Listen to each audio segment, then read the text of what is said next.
Fala pessoal, tudo beleza? Psicólogo Henrique Pires e hoje eu vou falar de um tema muito importante para você que é pai, mãe e tem muita dificuldade na hora de ensinar as tarefas aos seus filhos. Pessoal, eu selecionei 3 pontos de extrema importância para compreendermos primeiramente por que as crianças apresentam tal dificuldade. E posteriormente eu vou passar uma estratégia simples para que a gente possa desenvolver com os nossos filhos, ok?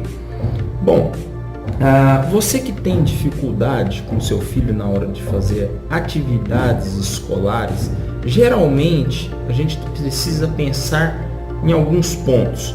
O primeiro deles talvez seja: o meu filho está com dificuldade porque está atrasado em relação aos colegas, em relação ao conteúdo escolar? Por que nós devemos fazer essa pergunta? Porque às vezes a dificuldade vem porque a criança não apresenta, um repertório, uma aprendizagem básica, que ela já deveria ter. Tá, mas por que isso aconteceu? Gente, existem milhares, dezenas de hipóteses que vão explicar isso. Mas é importante a gente observar se a criança está atrasada. Exigir de uma criança que aprenda algo que está fora do contexto dela ou que ela ainda não aprendeu, realmente é muito complicado. O que nós podemos fazer com isso aí?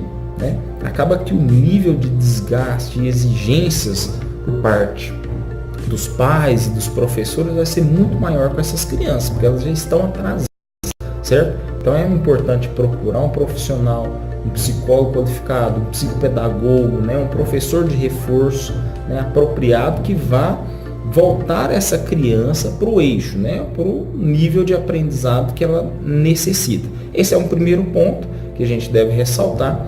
A segunda questão é como que acontece a condição de aprendizagem dessa criança.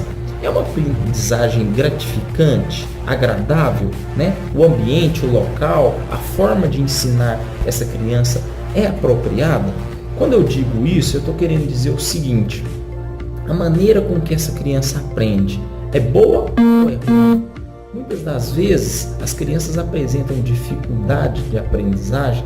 Por quê? Porque a forma de ensinar ela é muito punitiva ou ela é muito aversiva.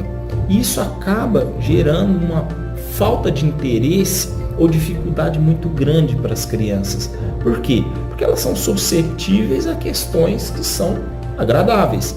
Você não vai ver uma criança reclamando na hora de brincar ou parando de brincar simplesmente porque não gosta de uma brincadeira e tal ali específica, Geralmente elas vão parar, vão ter outro gosto por outros brinquedos e aí vai.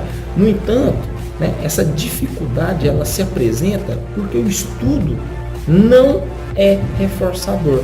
E se algo não é agradável, se não é reforçador, geralmente é muito complicado manter o foco, a atenção em uma determinada atividade. Por que nós estamos salientando isso? Porque muitas das vezes o ensino ele é muito punitivo e as crianças sentem uma dificuldade enorme nisso. Então é importante observar isso tanto na parte dos professores quanto na hora de ensinar dos pais, certo? É fundamental isso. Outro ponto que dificulta a aprendizagem das crianças é a questão das punições, ameaças, se você não fizer isso, você vai ficar sem tablet, sem celular por uma semana. Pessoal, por que isso não costuma dar muito certo? Isso não dá muito certo? Pense como uma criança. Poxa, eu vou ficar uma semana sem ter o meu tablet, sem o meu celular. O que justifica eu continuar estudando mesmo? Sendo que eu vou ficar uma semana sem estudar, Aí entra uma estratégia bem simples que a gente pode desenvolver com os nossos filhos. Primeiramente, consequências lógicas. Ao invés de criar punições longas, absurdas, que a gente nem sabe ao certo se nós vamos cumprir, é melhor a gente criar o seguinte: você fez a tarefa? Beleza, você pode brincar. Você não fez a tarefa? Não brinca. Mas e se você voltar a fazer, depois você vai brincar. Então a gente joga a responsabilidade toda para a criança e no comportamento dela. E não coloca uma punição, mas sim a responsabilidade para ela. Se você faz, você tem. Se você não faz, você não tem. Outra questão de extrema importância é a questão de metas, regras e horários bem definidos. Pode observar que uma criança que não se estabelece uma rotina, é muito difícil dela compreender ou entender a importância do estudo. Por quê? Porque sempre tem uma hora, né, tudo confuso, eu não sei a hora de almoçar, não sei a hora de brincar, não sei a hora de estudar. É importante criar essas metas e essas regras para se definir e para que a criança acostume com esse horário. É fundamental isso. Pessoal, eu vou deixar vocês com essas dicas de hoje. Eu sei que esse conteúdo é vasto, existem muitas outras questões que nós podemos tá discutindo e debatendo aqui, mas por hora nós vamos ficar somente com elas, tá ok? Eu peço a vocês que curtam, compartilhem e repassem esse vídeo para o maior número de pessoas possíveis, tá ok? Até mesmo porque muitas delas podem estar se beneficiando desses vídeos, tá ok? Até a próxima e o meu muito obrigado. Tchau, tchau.